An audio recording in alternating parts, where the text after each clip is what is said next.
रूखी सूखी खाई के ठंडा पानी पीऊ। रूखी सूखी खाई के ठंडा पानी पीऊ। देखी प्राई चुपड़ी मत ललचावे जीव। देखी प्राई चुपड़ी मत ललचावे जीव। बहुत ही खूबसूरत अंदाज में कबीरदास जी ने कहा है कि रूखी सूखी खाए के हमारे घर में अगर जैसा भी है रूखा सूखा खाना उसे खा करके ठंडा पानी पीऊ, ठंडा पानी पी लेना चाहिए।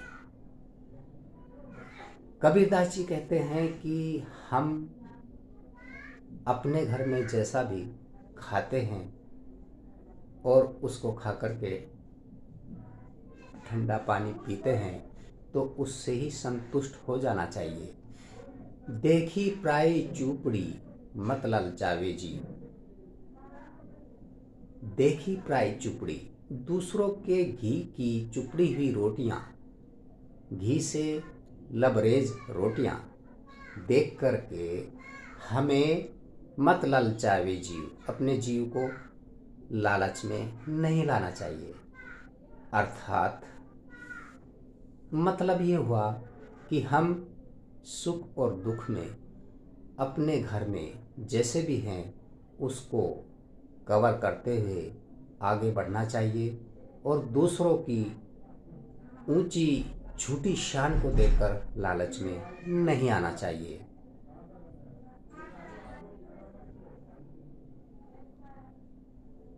काकर पाथर जोड़ के मस्जिद ले बनाए। काकर पाथर जोड़ के मस्जिद ले बनाए। ता पर मुल्ला बांग देई, तहाँ पर मुल्ला बांग देई। क्या बहरा हुआ खुदाए, क्या बहरा हुआ खुदाए। फिर से सुनिए, कबीरदास जी कहते हैं कि काकर पाथर जोड़ के मस्जिद लई बनाए। काकर पाथर जोड़ के मस्जिद लई बनाए। ता पर मुल्ला बांग देई। क्या बहरा हुआ खुदाए। ता पर मुल्ला बांग देई। क्या बहरा हुआ खुदाए। अर्थात यानी के कंकड़ पत्थर जोड़ करके हमने मस्जिद बनाई और वहाँ पर सुबह शाम दोपहर रात मुल्ला जी अजान देते हैं। तो कबीर जी का कटाक्ष ये है कि क्या ईश्वर यानी खुदा अल्लाह भगवान गॉड इतना बहरा है कि हमें उसे जगाना पड़ेगा अजान दे करके, बांग दे करके। तो ये है इसका मतलब कि अगर ईश्वर में हमारी आस्था है, हम अपने अल्लाह को मान रहे हैं, अच्छे कर्म कर रहे हैं, तो हमें ऊंची आवाज़ में चीखने चिल्लाने की आवश्यकता नहीं है। दोस्तों, ये तो हमारे घर में भी होता है। कभी कभी हमारी पत्नी हमसे नाराज़ हो जाती है अगर आप पत्नी वाले हैं तो ज़रूर अनुभव रहा होगा। और आप शांत स्वभाव के हैं, आप कुछ क्रिएटिव हैं, रचनात्मक काम करना चाहते हैं, एक्टर सिंगर या कुछ भी यूट्यूबर बनना चाहते हैं, लेकिन पत्नी आप पर चीखती है, चिल्लाती है, गुस्सा भी करती है लेकिन क्या आप अपना काम रोक देंगे या फिर पत्नी अपना काम रोक देगी। हो सकता है गुस्से में वो आपको पिलो उठाकर मारे यानी तकिया मारे, जो भी उसके हाथ में आ जाए। बैंगन आ सकता है लौकी, कद्दू तो कुछ भी हो सकता है दोस्तों। लेकिन हम अपनी गृहस्थी की गाड़ी को चलाते ही हैं ना फिर भी। और यही हमारा परमात्मा के साथ आत्मा का संबंध होता है कि हम उन सब बाधाओं पर विजय प्राप्त करते हुए आगे बढ़े, क्योंकि जीवन जैसे कि मैंने शुरुआत में ही कहा था बहुत अनमोल है, बहुत कीमती है। इसे हम दुखों में या फिर बेकार के व्यर्थ के लालच में नहीं गंवा सकते। ये दोबारा हमें जीवन मिले ना मिले किसी की गारंटी नहीं है। क्या आपकी गारंटी है? मेरी भी नहीं है। लेकिन जब तक हम जिए, शान के साथ जिए, आज़ादी के साथ जिए। आज़ादी से मुझे याद आता है दोस्तों, मैंने कहीं पढ़ा है, सुना है, परतंत्रता सपने ही सुख नाही। प्रतंत्रता सपने हूँ सुख नाही। मतलब अर्थात इसका मतलब ये है कि जब हम कहीं गुलाम होते हैं, हमारा जीवन बंधनों का गुलाम होता है, बुराइयों का गुलाम होता है, तो उसमें सपने में भी हमें सुख नहीं मिलता। अब सोचिए, इतनी लंबी जिंदगी, इतना लंबा जीवन हम जीते हैं, तो सपना तो क्षण भर के लिए होता है, कुछ टाइम के लिए होता है, जब हमारी आंख बंद होती है और हम सो जाते हैं। तो सपने में भी हम सुखी नहीं रह सकते यदि हम गुलाम हैं। बुराइयों के किसी भी प्रकार से हम गुलाम नहीं होने चाहिए, क्योंकि मनुष्य यानी मनुष्य, मानुष, मानव, इंसान, आदमी, चाहे वो लेडीज है या जेंट्स है, बच्चा है या बड़ा है, छोटा है, सब आज़ाद हैं। ईश्वर ने किसी को गुलाम बनाकर नहीं भेजा इस पृथ्वी पर। जितने भी हम इंसान हैं वो आज़ाद हैं। हम अपनी एक आज़ाद ख्याल की सोच को लेके चलते हैं। कहते हैं ना, मैं तो आज़ाद ख्याल हूँ, यानी मेरे ख्याल भाई आज़ाद हैं। मैं किसी के बंधन में नहीं हूँ, मैं तो अपनी मर्जी का मालिक हूँ। ऐसी बहुत सी बातें आपको सुनने को मिलती हैं। तो दोस्तों, गुलामी, दास्ता, पराधीनता, ये सब जो हैं अच्छे लक्षण नहीं है, बल्कि बुरी आदतें हैं। इनसे बचना चाहिए। दुनिया की बुराइयों से हमें बचकर काम करना चाहिए। फिर आगे क्या होता है कि मीरा जी कहती हैं, मीरा का नाम लगभग सभी जानते हैं, क्योंकि मीरा जी को एक ही लगन लगी थी। इसके ऊपर गाना भी है, ऐसी लागी लगन मीरा हो गई मगन। ये गाना बहुत ही पॉपुलर, गीत संगीत की दुनिया में सभी ने सुना है, अच्छा भी है कि मीरा हो गई मगन, ऐसी लागी लगन मीरा हो गई मगन। ये गज़ल है या गाना है, जो भी, लेकिन है सच। तो जिसको लगन लग जाती है किसी भी काम की, अगर हमें प्रभु ईश्वर में लगन लग जाती है, तो हम उनके ही होकर रह जाते हैं। हमें फिर ये पराधीनता, ये दुख, ये गुलामी, ये दास्ता बांध नहीं सकती। हम आज़ाद ख्याल हो जाते हैं। हम एक ऐसी हवा में, ऐसे आकाश में प्रवाज करते हैं, विचरण करते हैं, यानी उड़ते हैं, जहाँ हमें अति सुंदर लगता है।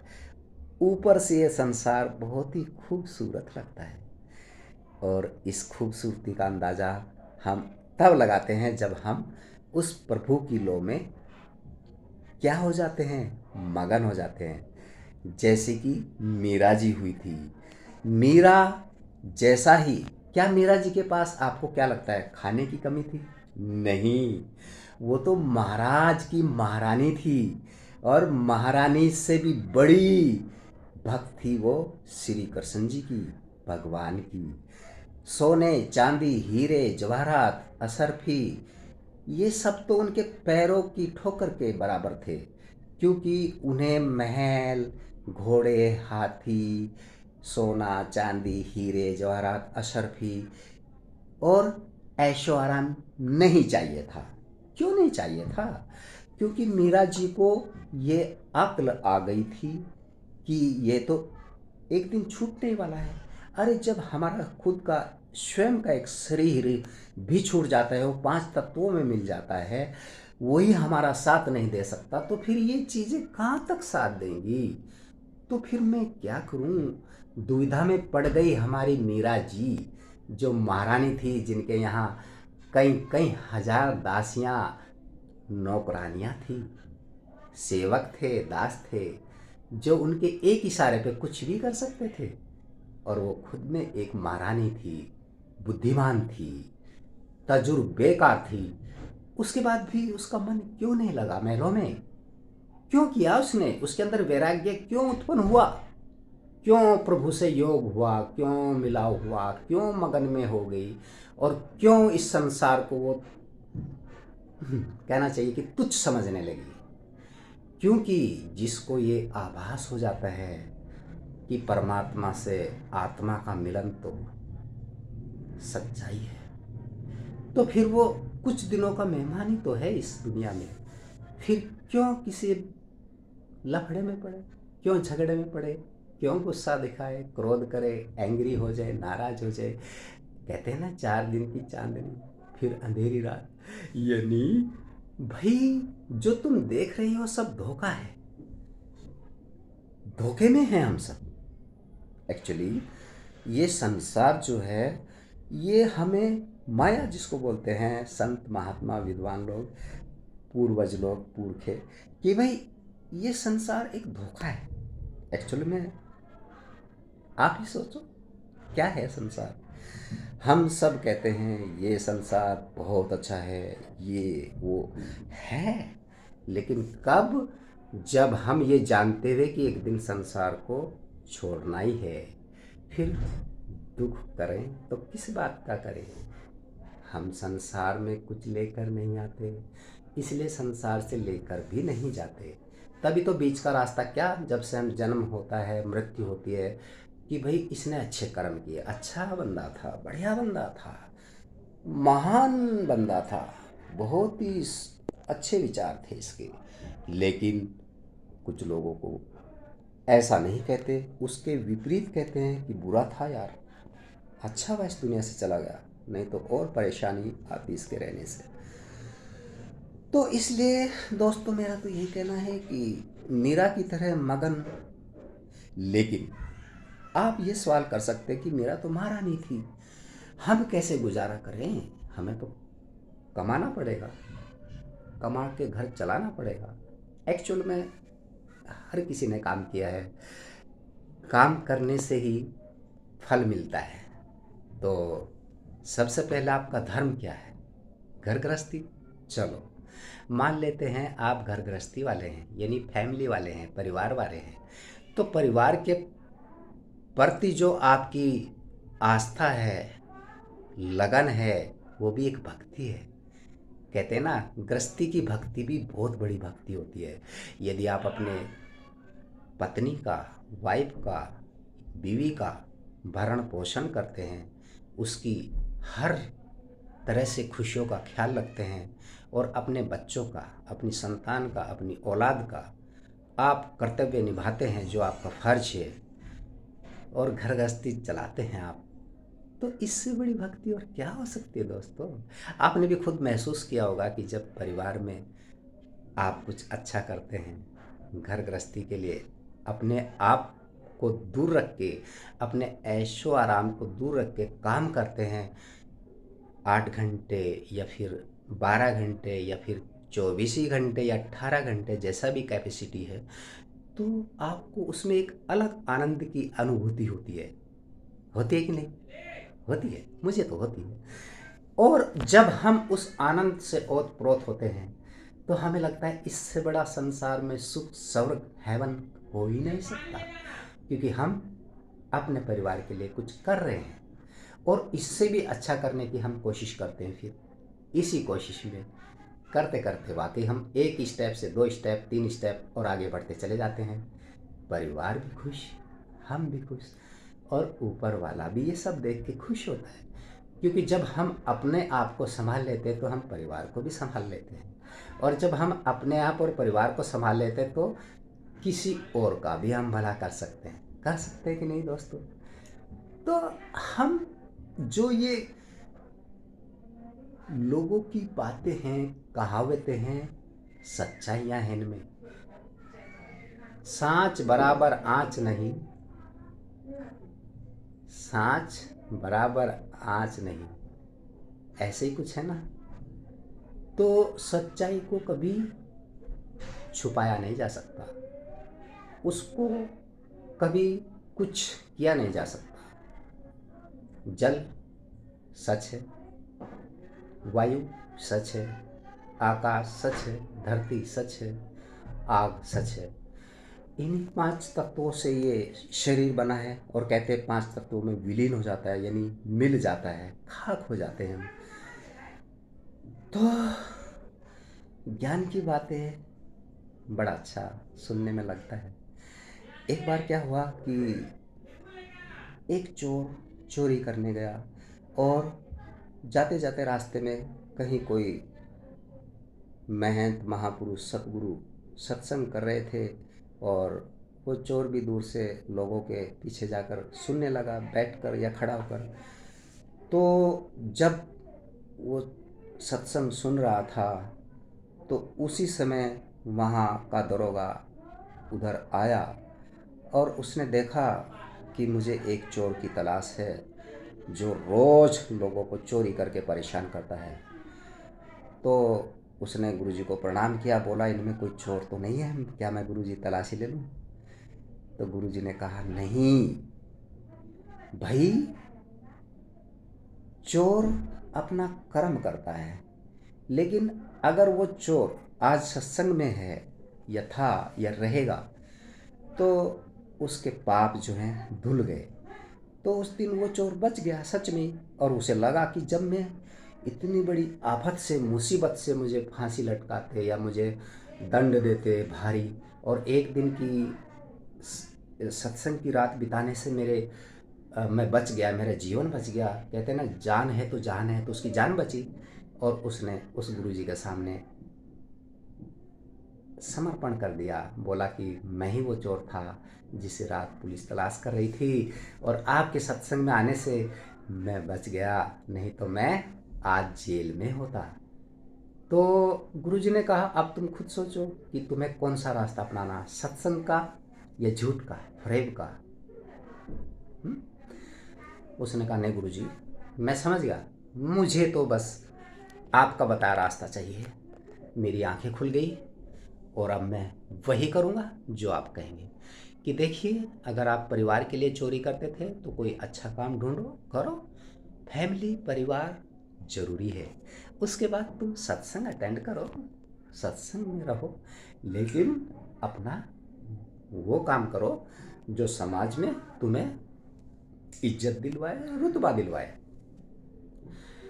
दूसरा किस्सा आपने सुना कि अंगुली माल, वो लोगों की अंगुलियां काटता था और बहुत ही सर काट के अलग कर देता था, क्योंकि रास्ते में जो लोग चलते थे वो उसका काम था उनको काटना। और उनकी जेब में या उनकी पोटली में जो सामान होता था, पहले ज़माने की बात तो ऐसी थी, पैदल चलते थे लोग, पोटली में लेके अपनी अशरफी सोना चांदी जो भी था उनके पास, रुपया पैसा, तो वो लूटता था लोगों को। अब एक दिन क्या हुआ, उसको भी बहुत बड़े एक सन्यासी मिले और उसने उनको कहा कि ठहरो, जो तुम्हारे पास माल है वो मेरे को दो, नहीं तो मैं तुम्हारा सर अलग कर दूंगा धड़ से। उन्होंने कहा ठीक है भाई, तुम्हारे सामने हम हैं, हम कहीं नहीं जाएंगे, तुम पहले हमारी एक बात सुनो, जो भी हमारे पास है वो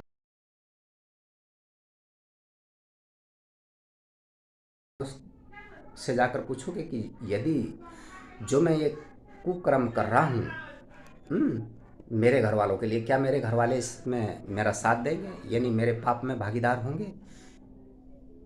उसने कहा ए, मुझे बहाने मत बनाओ, बहकाओ मत, सीधे सीधे माल निकालो और रफू चक्कर हो जाओ।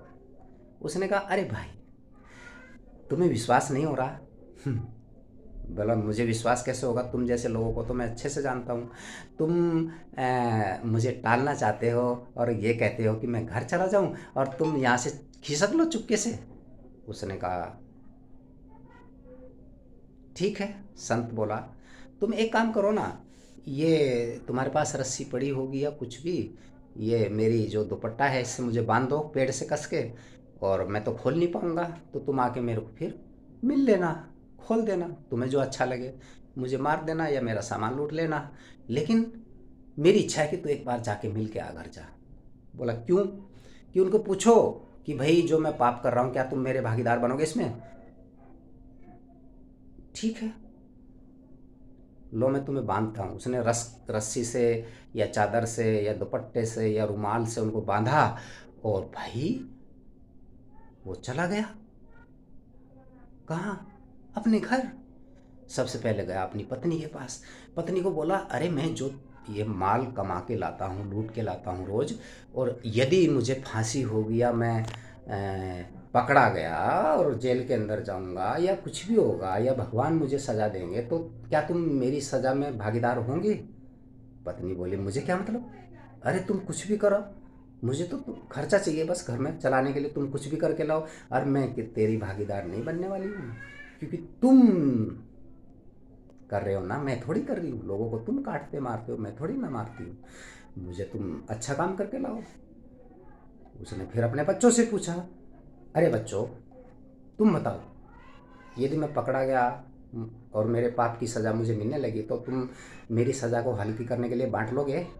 उन्होंने कहा नहीं, हम नहीं बांटेंगे, हमें क्या मतलब, हमें तो आप जो दोगे हम लेंगे, और हमें क्या मतलब, तुम पाप के भागीदार तुम खुद भुगतोगे, हम नहीं।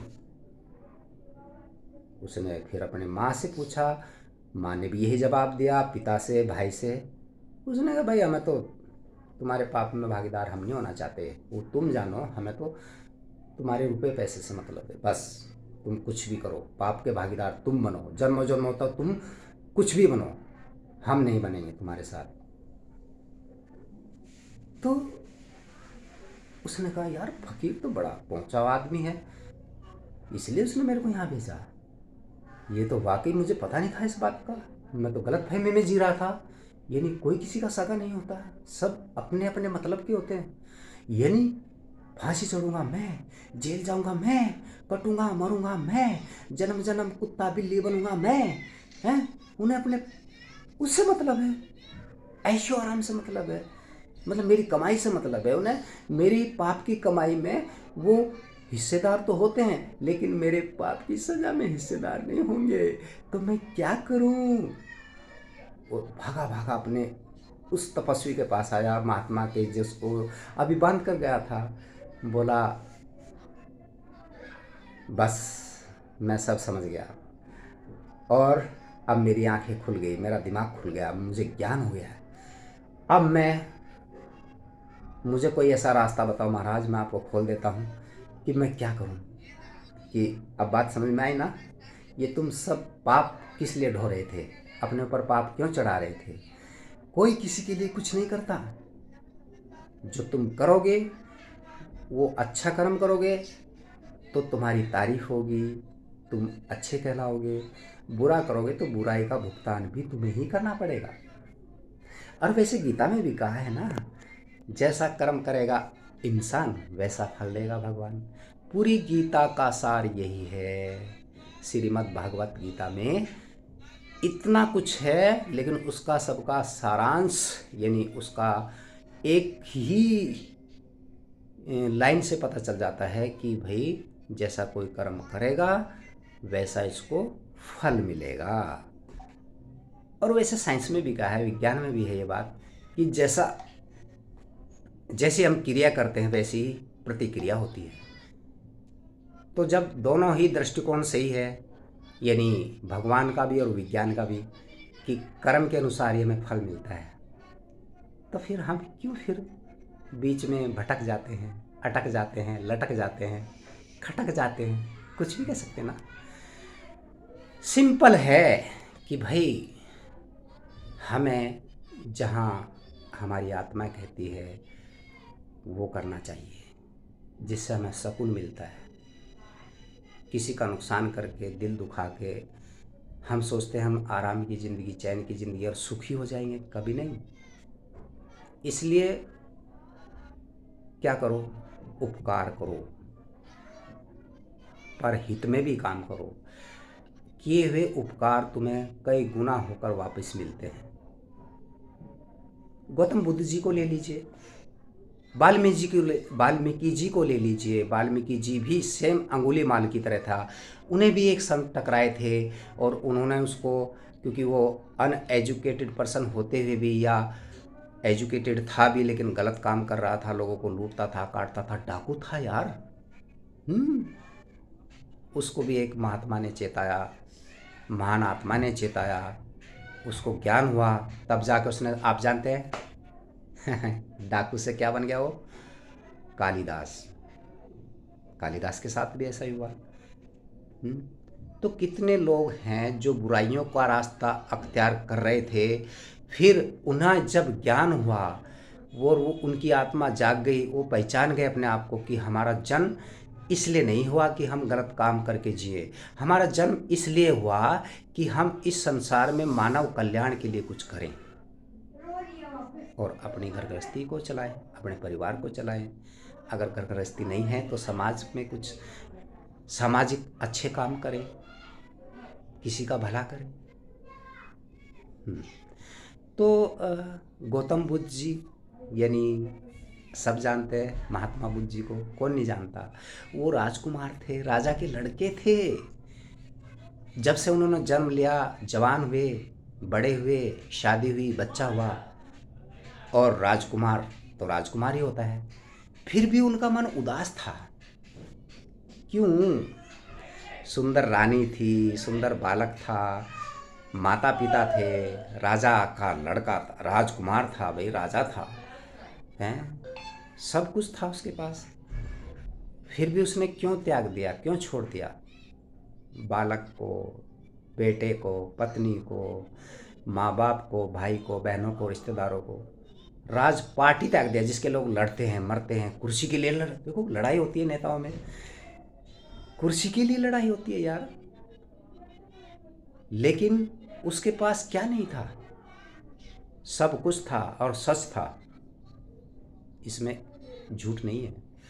इतिहास गवाह है इन चीज़ों के, इतिहास में सब कुछ दर्ज है।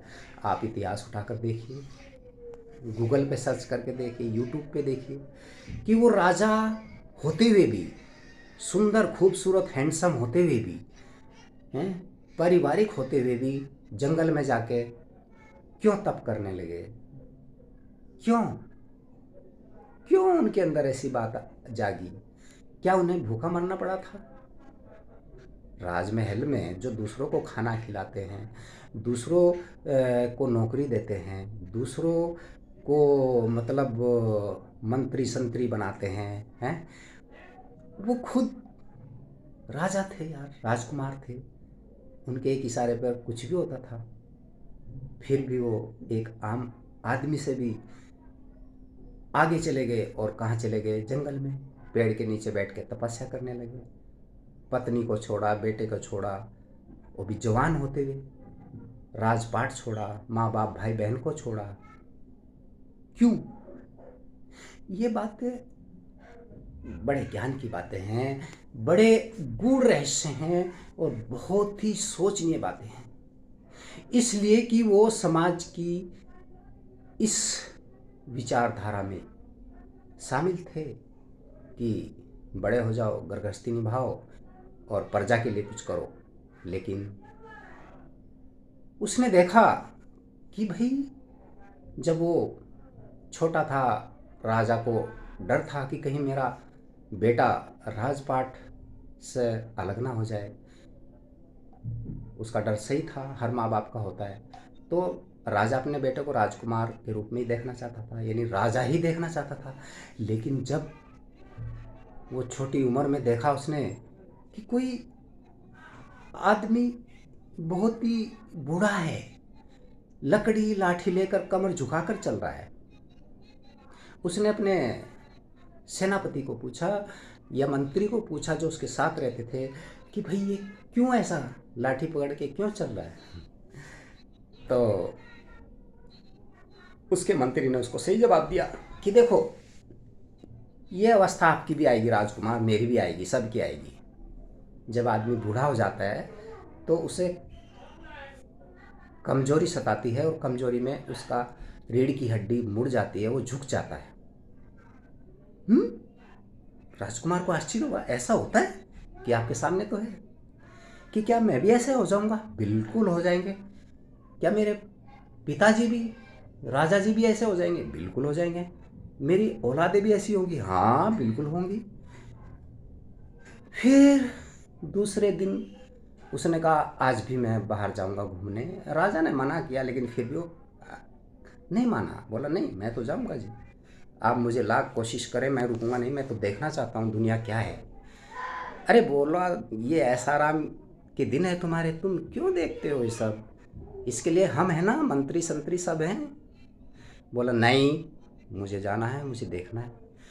तो उसने अगले दिन देखा कि अर्थी पे एक आदमी लेटा हुआ है और लोग राम नाम सत्य है, राम नाम सत्य है, राम नाम सत्य है बोलते हुए जा रहे थे। गौतम बुद्ध ने पूछा, यानी राजकुमार ने पूछा, अरे भाई मंत्री जी ये क्यों जा रहे हैं इसको लेकर के उठा के चार लोग और पीछे लोग जा रहे हैं इसके? उसने बड़े प्यार से कहा कि राजकुमार जी ये आदमी मर चुका है और मरने के बाद ऐसे ही ले जाया जाता है। यानी आदमी मरता भी है? राजकुमार को आश्चर्य हुआ। हाँ भाई, यानी मतलब ये कि आपका बोलना चालना ये शरीर मिट्टी बन जाता है, ये सब खत्म हो जाता है। जो अभी आप मेरे से बातें कर रहे हैं बातें नहीं कर पाएंगे, मैं भी हूँ, सब उसमें होते हैं। सबको ऐसा मरना पड़ेगा? बिल्कुल मरना पड़ेगा। वो कोई भी हो जिसने जन्म लिया उसे मरना पड़ेगा। तो अब कहाँ लेके जाएंगे इसको? किस में? आग अंतिम संस्कार चिता में जलाएंगे इसको? मुझे भी जलाएंगे क्या? हाँ। बाप रे बाप, राजकुमार को पहली बार अनुभव हुआ कि आदमी मरता भी है और उसे जला दिया जाता है या दफना दिया जाता है। कमाल है यार, मैं भी ऐसा होऊंगा? हाँ, मेरी औलादे भी? हाँ, ये नहीं मेरे से पहले जो मेरे पिताजी के पिताजी? हाँ भाई हाँ, नहीं तो वो होते ना, वो भी मरे तभी तो देखो वो है नहीं है। हाँ बात सही है। फिर उसने देखा एक बुढ़िया भीख मांग रही है, भूखी है, तरस रही है, तड़प रही है। उसने कहा ये कौन है? कि एक भिखारी ने। भिखारी? ये क्या होता है? कि ये कुछ कमा नहीं सकती, जो किसी ने दे दिया उसे खा के गुजारा कर लेती, सो जाती है आराम से, फिर अगले दिन भीख मांगती है। ऐसा भी होता है? बिल्कुल होता है। क्यों? यानी उसे, राजकुमार को ये सारी बातें अजीब लग रही थी कि एक इंसान दूसरे इंसान से कितना अलग है। तो राजकुमार की चेतना जागी, यानी कहें वो इनलाइटेड हुआ, उसे ज्ञान हुआ। फिर उसने फैसला किया कि मुझे पता चल गया जीवन का, जिंदगी का, अब मैं नहीं बंधूंगा इन दुखों में और मैं चेताऊंगा उन लोगों को। इसलिए फिर महात्मा बुद्ध बने। तो दोस्तों बात यह है कि ज्ञान की बहुत सी बातें हैं, धीरे धीरे मैं और भी वीडियोस बनाऊंगा। लेकिन बात यह है कि क्या कहूँ मैं भी अपना यूट्यूब चैनल चलाता हूँ, हालांकि मोनेटाइज होना भी बाकी है, लेकिन मोनेटाइज होने की स्टेज पे है। शूटिंग करता हूँ, जहाँ भी अच्छा लगता है वीडियो बनाता हूँ, अपलोड करता हूँ। और मेरी कोशिश रहती है कि भाई मैं उसमें गाना गाऊँ, थोड़ा बहुत लोगों का मनोरंजन हो जाए, हुँ? या फिर कॉमेडी करूँ, या इस तरह का कोई, जैसा आज बैठ कर ज्ञान की बातें कर रहा हूँ। हालांकि मैं ज्ञानी नहीं हूँ, लेकिन जो मैंने सुना पढ़ा देखा उसका अनुभव शेयर कर रहा हूँ अपने दर्शकों के साथ में, अपने व्यूवर्स के साथ में, श्रोताओं के साथ में, क्योंकि हम सब एक परिवार हैं। पुरुषोत्तम गंधर्व चैनल जो भी अपनी तरफ से मनोरंजन करता है उसमें एक सीख भी जाती है, एक मैसेज जाता है कि भाई हमारा जीवन के प्रति क्या नज़रिया है, सोच क्या है हमारी, हम कैसे इसे और अच्छा बना सकते हैं। मैं भी ट्रेंड नहीं हूँ। मैंने कोई इसके लिए कायदे से ट्रेनिंग नहीं ली है, बस जैसा अनुभव हुआ वैसा शेयर किया मैंने, करता रहूँगा।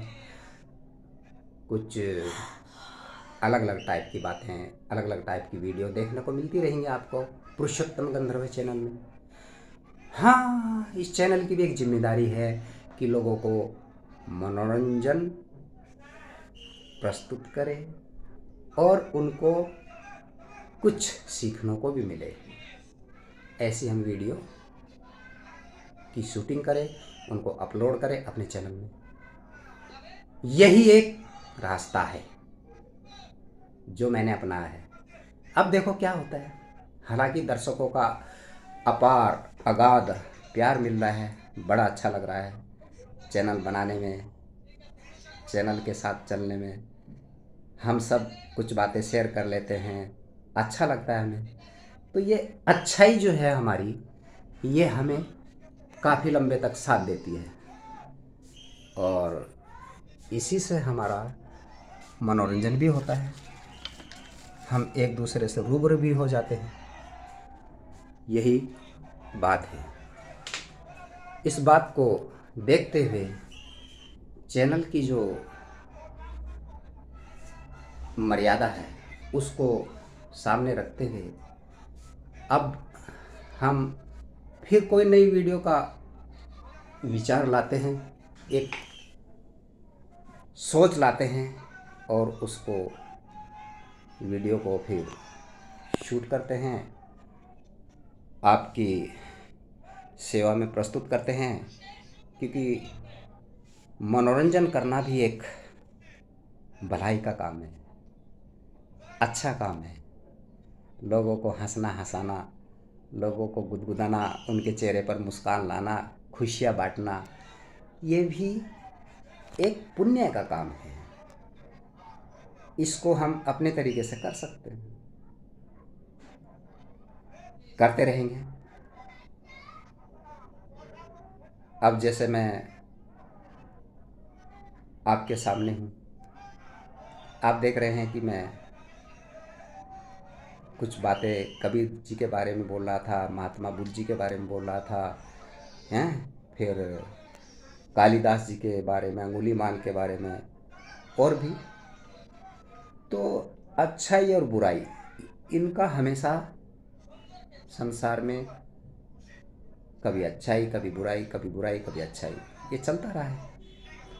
जब अच्छाई होती है तो बुराई भी आ जाती है, जब बुराई होती है तो अच्छाई भी आ जाती है। होता है ना। और ये हर फील्ड में होता है, हर युग में होता है, हर समय में, हर काल में, हर दौर में होता है। लेकिन अपनी कोशिश ये रहनी चाहिए कि हमें कुछ अच्छा करना, जिससे हमारा तो भला हो और लोगों का भी भला हो। यदि हम मानव कल्याण के लिए, यानी पूरी मनुष्य जाति के लिए कुछ अच्छा करने का सोचते हैं, तो ईश्वर हमें वैसी ही शक्तियाँ प्रदान करने लगता है। मैं अपनी ही बात कहता हूँ। मैंने कोई टेक्नोलॉजी नहीं सीखी है कि चैनल कैसा बनाया जाता है। अपने से अच्छे जानकार जो चैनल बनाना जानते हैं उनको बोला मेरे लिए एक चैनल बना लो, उन्होंने बनाया। फिर उन्होंने कहा चैनल तो आपका हमने बना दिया, उसमें कोई पैसा खर्चा नहीं हुआ। ऐसी यार दोस्त जो जानते थे और चैनल के बारे में जानकारी थी जिनको, उन्होंने बना दिया, कुछ ही मिनटों में बन गया यार। फिर उन्होंने कहा इसमें कुछ करोगे भी या ऐसी शौकिया चैनल बनवा लिया आपने। मैंने कहा क्या करूं? अरे करना क्या है, इसके लिए वीडियो बनाओ, शूट करो, अपलोड करो। अरे हाँ भाई, ये तो बात सही है। तो फिर मैंने चैनल के लिए कुछ वीडियो बनानी शुरू की। आपने मेरी वीडियो देखी है, अच्छा रिस्पॉन्स आया। मुझे लगने लगा यार वाकई हम जो करते हैं वो तो नोटिस में ली जाती है बातें, और वैसे ही ली गई वो बात नोटिस में। फिर यूट्यूब की तरफ से 2 बार मेरे को नोटिफिकेशन आया कि आप अच्छा काम कर रहे हैं, आई। तो ये सब इरादे से नहीं हुआ, बस होता चला गया, मैं करता चला गया, आप लोग प्यार देते चले गए, आपके प्यार में मैं और अच्छा करने की कोशिश में लगा रहा, जो अभी भी हूँ। मेरे पास जो कमेंट आते हैं मैं उनको पढ़ता हूँ। अगर किसी ने मेरी एक भी वीडियो पसंद की, किसी एक इंसान ने भी की, तो मुझे लगता है कि मेरा परिश्रम, मेरा हार्ड वर्क, मेरी मेहनत, उसका पुरस्कार मुझे मिल गया। इतने लोग हैं इस दुनिया में, उनमें से किसी एक ने भी चैनल की तारीफ़ की, पुरुषोत्तम गंधर्व चैनल की किसी एक वीडियो की भी तारीफ़ की, या किसी भी चीज़ की तारीफ़ की, तो मुझे लगता है कि मैं सही हूँ, चैनल सही है और हम सही दिशा में काम कर रहे हैं। यानी मेरी मेहनत सफल हो गई, मुझे मेरा इनाम, पुरस्कार, अवार्ड मिल गया। ऐसा होता है। तो दोस्तों, कितना घंटा का बनाना है, लोग थोड़ी सुनेगा इतना अब घंटा। होता क्या है कि अ, चलो, आपकी राय के लिए मैं हमेशा तत्पर हूँ, तैयार हूँ। और अब विदा करता हूँ, विदा लेता हूँ आप सबसे। अगली वीडियो तक इंतज़ार कीजिए। थैंक यू, धन्यवाद, शुक्रिया।